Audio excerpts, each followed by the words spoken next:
Hola, hola, hoy estoy otra vez aquí con mi fondo de libros, mi camiseta de los Vengadores y mis gafas para hacer un vídeo más de hablar. Os voy a contestar algunas preguntas sobre el Erasmus, que aunque no me las habéis preguntado personalmente, pues he pasado por ahí y sé normalmente las dudas que surgen. Entonces, ahí vamos. La primera pregunta es, ¿me van a pagar la beca? Sí que te la van a pagar. A ver, cruzamos los dedos. Es importante tener en cuenta una cosa. Podemos recibir el dinero de dos sitios, ¿vale? Digámoslo así, la Unión Europea o del Gobierno de España. Si pedís la beca Erasmus ya tenéis asegurado el dinero de la Unión Europea. Si tenéis suerte de tener la beca del Ministerio, la normal de educación, entonces en vez de recibir el dinero de la Unión Europea, lo recibiréis de España, que estos son 500 euros más de lo que da la Unión Europea. Por ejemplo, esto no lo podéis elegir, es solo que tengáis el privilegio de estar becados por el ministerio. Aunque pidamos la beca del Erasmus, también tenéis que pedir la beca del ministerio normal. O sea, si vosotros sois becados y normalmente os dan la beca, aunque os vayáis de Erasmus, pedid la beca porque esta os pagará los estudios de la universidad. Porque recordamos que cuando nos vamos de Erasmus pagamos la matrícula de nuestra universidad. Entonces tenemos que pedir la beca normal del ministerio para que nos ayuden a pagar la matrícula. Y además tenemos la del Erasmus, ¿vale? O sea, son totalmente compatibles estas dos becas, la del Ministerio y la de Erasmus. ¿Qué es el contrato de estudios? ¿Qué pasa ahí? Vale, el contrato de estudios son unos papeleos un poco rollo, pero que hay que hacer. El contrato de estudios lo que vais a hacer es encontrar asignaturas que tengan aspectos parecidos y que os puedan convalidar por asignaturas de vuestra universidad. Es un poco de trabajo porque tenéis que meteros en la página de las universidades y echarle un vistazo a las guías docentes y a toda la información que os puedan proporcionar las páginas de las universidades, poneros en contacto con ellos si no las encontráis, ir haciendo pues una tabla muy bonita. El contrato de estudio lo haréis por lo menos 3 o 4 veces porque dirán, no, esto sí, esto no, luego tenéis que enviarlo allí, os lo aprobarán o no os lo aprobarán. Entonces, ya os dije en el primero, paciencia. Si necesitáis más ayuda, que soy un poco portugués ahora. Si necesitáis más joder, ¿qué me pasa? Si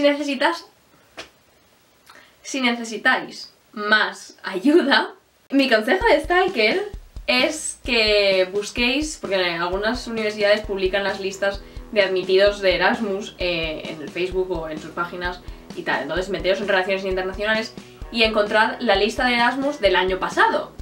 Y nada, control F, buscáis el nombre de vuestra universidad y encontráis un nombre al azar.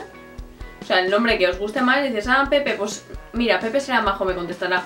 Lo buscáis en el Facebook, si no lo encontráis, al siguiente, y así al siguiente. Me enviáis un mensaje al Facebook en plan, hola, sé que no me conoces, pero tal y cual. Normalmente la gente es partícipe para ayudaros, así que eso, si necesitáis contactar con alguien de España que sabéis que está allí estudiando y es encima de vuestra universidad, pues os puede ayudar para las convalidaciones, etc. La tercera pregunta, ¿piso o residencia? Bien, esto es investigarlo. Hay algunos países que las residencias salen bastante bien de precio o tienen la comida incluida. Eso es que lo miréis y lo que prefiráis, obviamente. Si vais con alguien que conocéis de clase o amigos vuestros, pues a lo mejor os viene mejor un piso porque os podéis compartir los gastos y es más privado, digamos.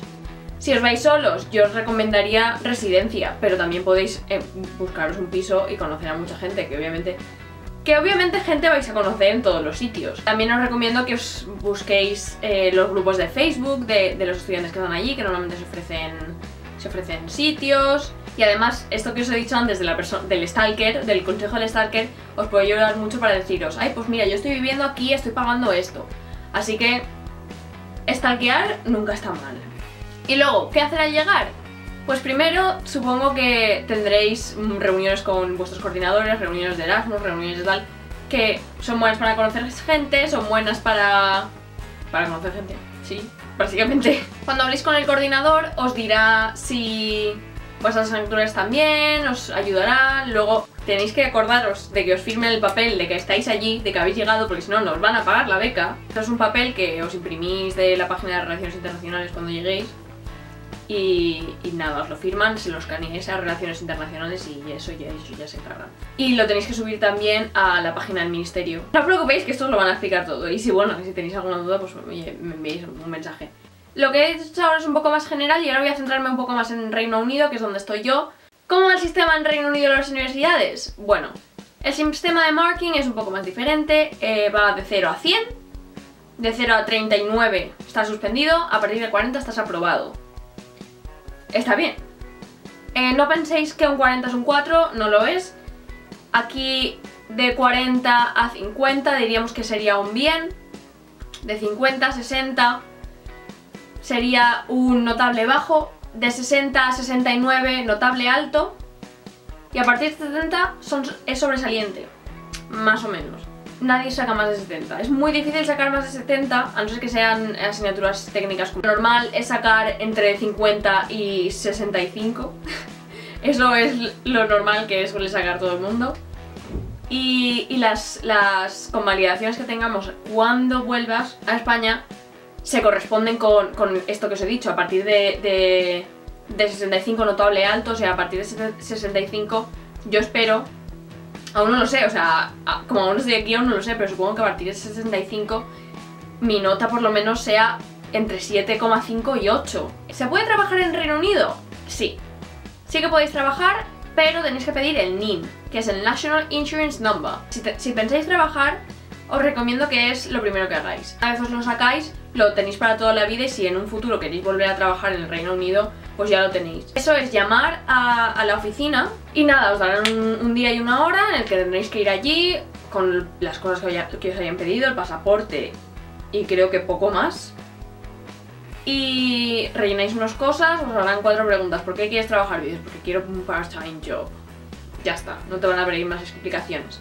Y en un periodo de 2-3 semanas os llegará una carta a casa con el número para que podáis trabajar. Y esto es todo, chicos, creo que se ha alargado un poco al final todas estas preguntas. Si tenéis más preguntas, ya sabéis dónde estoy, me dejáis en los comentarios. Y si no, en vuestras universidades seguro que os pueden ayudar y os pueden explicar las cosas un poco mejor que yo. Espero que os haya servido para algo y nos vemos en el próximo vídeo. ¡Adiós!